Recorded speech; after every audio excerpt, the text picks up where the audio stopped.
Il n'y avait là aucun risque, ce qui n'était pas le cas d'Abba qui ne possédait pas d'aspect d'Elia même après que Keter se fût élevé vers l'émanateur. Et si tu demandes, pourquoi Zahir-Anpin et Noukba s'élevèrent-ils dans leur émanateur alors qu'ils étaient déjà complets? La réponse à cela c'est que toute leur vitalité provenait d'Abba et Ima, et puisqu'Abba et Ima avaient disparu vers le haut, Zahir-Anpin et Noukba ne voulurent pas s'en séparer. C'est pourquoi ils voulurent s'attacher à eux en s'élevant après eux afin de recevoir d'eux. Mais il existe une autre raison à cela, et c'est que le principe du retour avait pour objectif l'apparition des réceptacles. C'est pourquoi eux aussi s'élevèrent.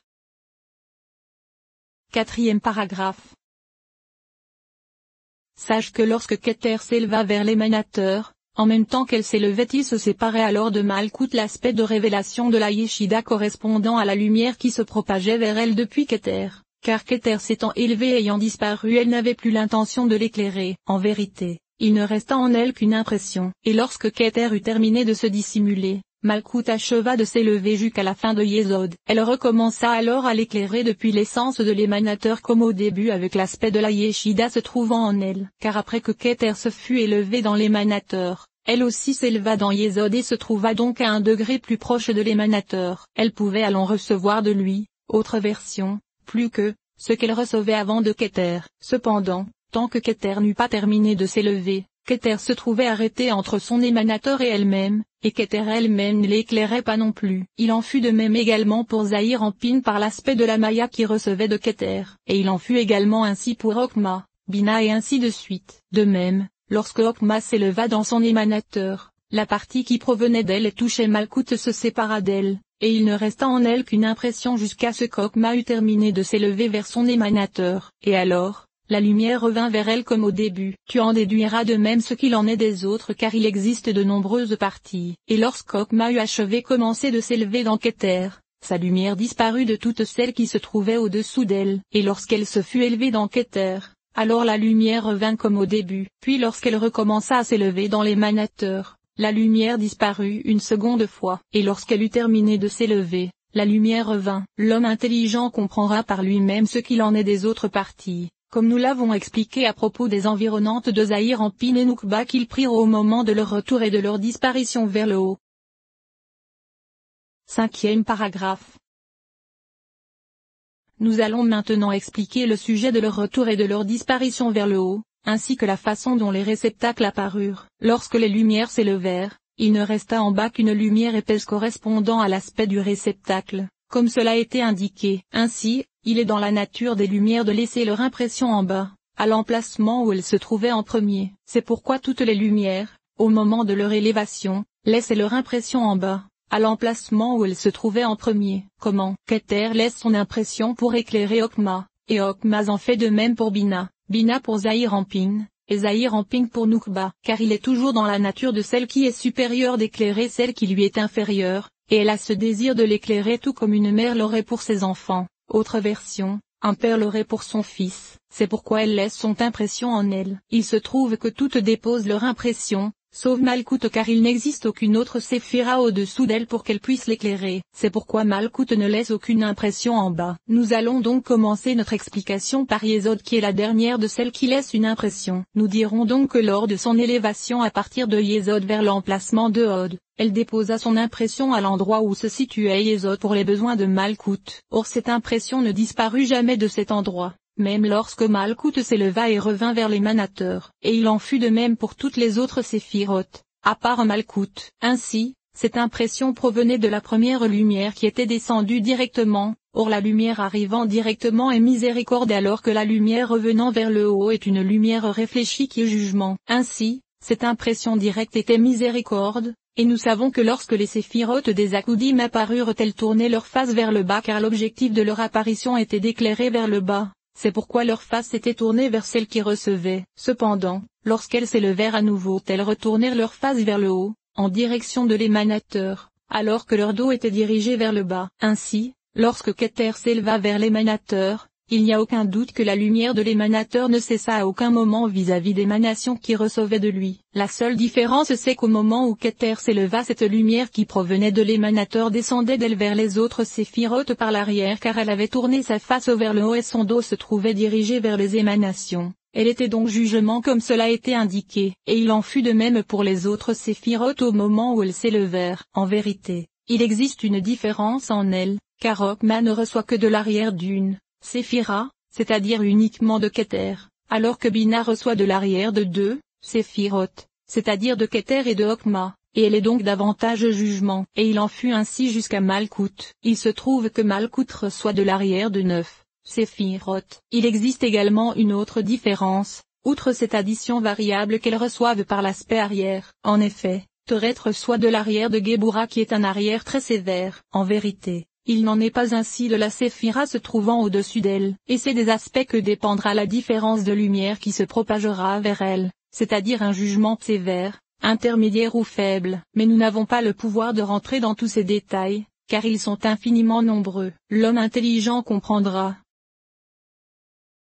Notre maître de mémoire béni le Rav Yeim Vital a dit que le sujet de la réalité des Nekudot se trouve dans le secret de Nukba. Ceci signifie qu'ils apparurent à partir de la force de la lumière qui frappa et étincela puis fut réfléchie de bas en haut. Cependant, les Théamim sont une lumière simple, et nous savons que ceci se produisit dans toute la Tzilut.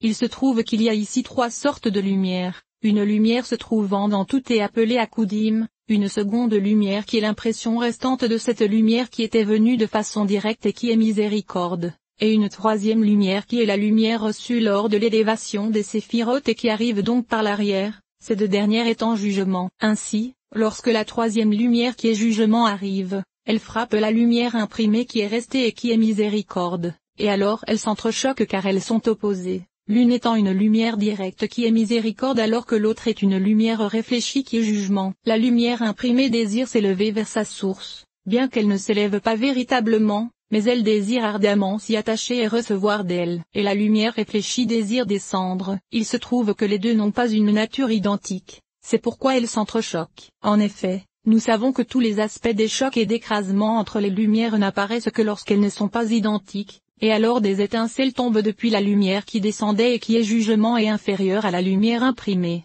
et ceci donne une quatrième lumière. Ceci constitue les quatre aspects de la lumière qui sont le secret des quatre aspects des Théamim, des Nekudot, des Tagin et les lettres, car tous sont contenus ici dans le sujet des Akudim. En voici le détail. La première lumière correspond aux Théamim, la lumière de l'arrière correspond aux Nekudot car les Nekudot sont toujours jugement. La lumière de son impression correspond au Tagin, et la lumière des étincelles qui tombèrent à cause du choc des lumières correspond aux lettres à partir desquelles apparut l'aspect des réceptacles. Ainsi, il a été expliqué comment l'aspect des réceptacles apparut, c'est-à-dire à partir du choc et de l'écrasement des lumières. Or il me semble avoir entendu de la part de mon maître de mémoire béni que l'aspect des réceptacles se trouvait déjà dans le monde des Akudim, et que ces étincelles dont nous venons de parler étaient mêlées avec eux à l'image des 288 étincelles qui restèrent dans les réceptacles du monde des Nekudim, comme cela sera expliqué en son temps avec l'aide de Dieu. La preuve de cela c'est qu'il a été expliqué précédemment que lorsque la lumière réfléchie s'éleva, l'aspect de la lumière épaisse resta dans le réceptacle. Nous allons commencer par expliquer cela. Ainsi, la lumière de Malkout ne laissa aucune impression, et la totalité de son aspect disparut en s'élevant. C'est le sens du fait que Malkout soit appelé miroir non resplendissant, car elle ne cause rien et ne laisse absolument aucune impression. Cependant, elle était également éclairée par l'impression qui était restée dans Yesod. Mais il existe une autre signification à cela, et c'est que lorsque les lumières recommencèrent à descendre, Keter resta attaché à l'émanateur et ne redescendit pas. Il se trouve que Okma revint à l'emplacement de Keter, et ainsi de suite jusqu'à Malkout qui revint vers l'emplacement de Yesod, et le réceptacle de Malkout resta sans lumière. C'est pourquoi le réceptacle de Malkout est appelé miroir non resplendissant car il ne possède aucune lumière. Or ceci a été longuement expliqué ailleurs à propos de l'enseignement sur les Akudim. Ainsi, lorsque Malkout s'éleva à l'emplacement de Yesod, Yesod ne l'éclairait-elle pas par l'arrière comme nous l'avons expliqué? Cette lumière de Yesod frappa alors la lumière de Malkout, et de la lumière qui descendait par l'arrière tombèrent des étincelles vers le réceptacle de Malkout. L'auteur Yeim a dit, ceci constitue la preuve que les étincelles sont un aspect différent de celui des réceptacles. Et lorsque Yesod s'éleva, elle laissa son impression à son emplacement. Mais lorsque sa lumière arrière vint frapper son impression, des étincelles tombèrent et devinrent l'aspect du réceptacle de Yesod. Cette impression éclaira alors ce réceptacle de loin. mais elle ne pénétra pas à l'intérieur. Ceci constitue le secret des Tagines, comme cela sera expliqué dans l'enseignement sur les Nékoudim avec l'aide de Dieu. Étudie ceci. C'est ainsi qu'agirent toutes les séphirotes, sauf Keter qui laissa son impression pour les besoins de Okma mais ne produisit pas d'aspect de réceptacle. Car lorsque les autres séphirotes s'élevèrent, c'est grâce au choc de l'impression, avec ce qui se trouvait au-dessus d'elle qu'apparut l'aspect des réceptacles.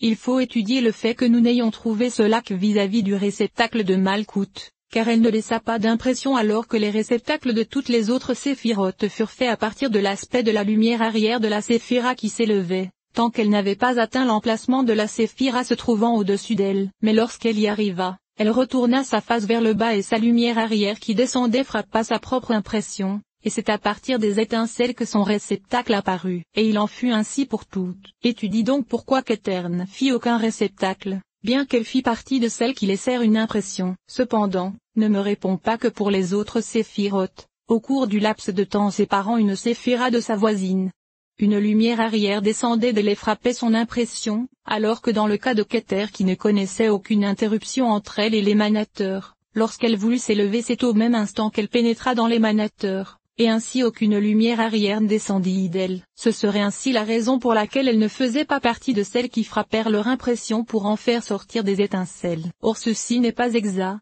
car dans un commentaire présenté plus haut dans ce chapitre, il est dit qu'une lumière arrière descendit d'elle. Ceci demande donc à être étudié. Cependant, en ce qui concerne Keter, rien ne frappa son impression, c'est pourquoi son réceptacle ne fut pas achevé à ce moment. Ainsi, Keter laissa son impression mais pas de réceptacle, alors que Malkout laissa un réceptacle mais pas d'impression. En vérité, après que ces séphirotes eurent reçu de l'émanateur, elles retournèrent à leur emplacement, sauf Keter comme cela a été indiqué. C'est alors que le réceptacle de Keter fut fait, uniquement lors de son retour. En effet, lorsque Okma revint et pénétra en elle, la lumière de Okma frappa alors l'impression que Keter avait laissée à son emplacement. Et ce fut un double choc car l'impression de Keter étant un aspect supérieur à celui de Okma elle frappa Okma et en fit sortir des étincelles. Et lorsqu'ensuite Okma arriva d'en haut, il se trouve qu'elle se trouvait au-dessus de son impression et qu'elle était plus élevée qu'elle. C'est pourquoi elle frappa son impression et en fit sortir d'autres étincelles. Ainsi, il y eut deux réceptacles, un pour l'impression de Keter et un pour Okma qui se présentait maintenant. Nous avons déjà détaillé cela ailleurs. C'est-à-dire comment Keter contient le mâle et la femelle. Or ce sont ces deux choses que nous venons d'indiquer, c'est-à-dire son impression et Okma. Étudie bien cela. Ainsi, à partir de là tu pourras comprendre comment dans le monde des Akoudim il peut également y avoir une annulation des rois, à l'image des rois qui régnèrent sur la terre d'Édom, qui moururent et furent anéantis, comme cela a été indiqué à propos de l'enseignement sur le monde des Nékoudim. En effet, le sujet de la dissimulation des lumières des Akoudim et de leur élévation dans leur émanateur se réfère également à l'anéantissement des rois. En vérité, la différence existant entre les deux c'est que dans les Akoudim il y avait un dommage qu'il fallait corriger et une opposition qu'il fallait consolider, car l'objet principal de l'élévation était de faire apparaître l'aspect des réceptacles. Cependant, dans les Nékoudim il y eut anéantissement et mort absolue. En vérité, puisqu'à partir des Akoudim les réceptacles commencèrent à se révéler légèrement, il y eut également ici un peu d'anéantissement. L'homme intelligent comprendra que dans Adam Kadmon également se trouvait toute la contraction que nous avons décrite précédemment, et même ce que nous expliquerons plus tard, avec l'aide de Dieu, à propos de l'apparition des Nékoudim et de la façon dont il se contracta et s'étendit jusqu'au nombril, se rapproche de l'anéantissement des rois. Mais il est interdit de nous attarder sur ces choses et d'en parler. L'homme intelligent comprendra. Sache que dans la Malkout du monde des Akoudim restèrent les 10 racines des 10 points, comme nous l'expliquerons avec l'aide de Dieu. Et il en fut ainsi dans toute la Tsilut car la Malkout des racines se trouvant dans la bouche d'Adam Kadmon en contenait 10 qui étaient 10 racines pour les 10 des Akoudim. Et la Malkout des Akoudim possédait les 10 racines des 10 séphirotes des Nékoudim. De même, dans la Malkout des Nékoudim se trouvaient 10 racines. Et il s'agissait des racines des 10 séphirotes des Béroudim. Il en fut ainsi dans tous les mondes, c'est-à-dire que dans chaque aspect se trouvent 4 réalités qui sont, premièrement les réceptacles, deuxièmement le Nfezj, le Rouak et la Neshama intérieure, troisièmement la Eya environnante, et quatrièmement la Yeshida environnant l'environnante. En ce qui concerne ces deux derniers aspects, le premier qui est appelé Eya et qui est le premier encerclement est appelé Neshama de la Neshama. Et il provient de Okma par le secret du verset la sagesse fait vivre celui qui la possède, Or le mot Elohim a la valeur numérique de Hakam. Le second aspect qui est le second encerclement est appelé Yeshida, et il provient de Keter car Arik ne possède pas de Nukba contrairement aux autres, c'est pourquoi il est appelé Yeshida. Et il n'a pas de second car il est